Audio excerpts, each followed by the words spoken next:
Imagine a world where a simple solution to a problem could create an unexpected chain reaction, one that sends ripples through an entire ecosystem.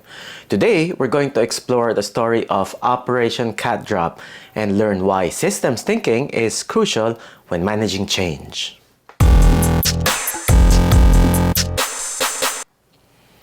Now, we know that systems thinking looks at connected wholes rather than separate parts, meaning when we change one thread, we inadvertently tug at countless others. So, systems thinking encourages us to view challenges holistically, understanding that every action can have far-reaching consequences. It's a vital perspective when managing change, as soon we'll discover. So the story goes this way. In the 1950s, on the beautiful island of Borneo in Southeast Asia, the Dayak people faced a dire health crisis, a devastating outbreak of malaria. Desperate for help, they reached out to the World Health Organization, who, in their quest to eradicate malaria, proposed a seemingly straightforward solution: spraying the powerful pesticide DDT to eliminate the malaria-carrying mosquitoes. As DDT was sprayed across the island, the expected happened. The malaria-carrying mosquitoes dwindled and malaria cases declined. But as with any system, there were unforeseen repercussions. The Dayak people soon faced a baffling crisis as their house roofs began to collapse. It turns out, DDT not only killed off the malaria-carrying mosquitoes, but it also killed other insects, particularly a species of wasps that had controlled a population of thatch-eating caterpillars, thatch being what the roofs of Dayak people's homes were made from. So, with the wasps gone, the caterpillars multiplied, wreaking havoc on the roofs. Here's where the chain reaction truly begins. Without the wasps, the caterpillars multiplied and flourished and began munching their way through the village's roofs.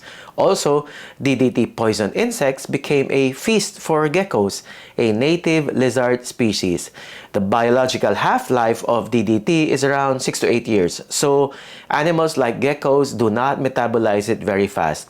It stays in their system for a long time.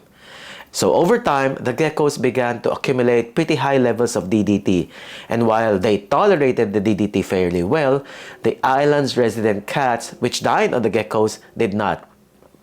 Geckos were the main meal of choice of the island's cats. The cats ate the geckos, and the DDT contained in the geckos killed the cats. With the cats gone, the island's population of rats came out to play. Rats multiplied rapidly, leading to a new set of problems. Typhus and plagues, outbreaks threatened the Dayak people's health, jeopardizing their very survival. Pretty soon, the Dayak people were back on the phone with the World Health Organization. Only this time, it wasn't malaria that was the problem. It was the plague and the destruction of their grain stores, both of which were caused by the overpopulation of caterpillars and rats. This time, the World Health Organization didn't have a ready-made solution and had to invent one. And what did they do? They decided to parachute live cats. Operation Cat Drop occurred courtesy of the Royal Air Force and eventually stabilized the situation. Now, what can we learn from Operation Cat Drop? The critical lesson is that when managing change, whether it's solving a health crisis or implementing new strategies in an organization, we must consider the broader system at play.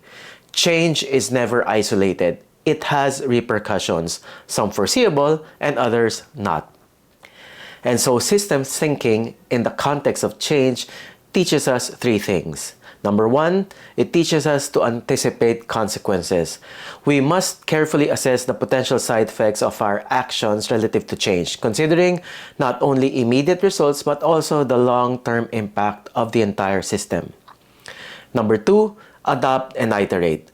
When problems arise from our solutions like the cat and the rat predicament, we must be prepared to adopt and iterate our approaches rather than simply reacting to the symptoms. And number three, we must embrace complexity. We need to understand that the world is a complex web of interdependencies. So, to bring about meaningful change, we must embrace and appreciate this complexity. So, as you venture forward in your efforts to effect change, remember the Daik people and Operation Cat Drop. Apply systems thinking to create solutions that benefit not only your immediate goals, but also the delicate balance of its interconnections in your organization. Before you go, I want to hear from you. Have you ever used systems thinking to improve your change plans? What difference did it make in your experience? And do share your stories and thoughts in the comment below. Now, don't forget to give a thumbs up and subscribe to the channel for more content. And do share this video with those who you think might benefit from it, especially change leaders and change agents. Remember that change is a shared journey and systems thinking can be your guiding light. Until next time, high five!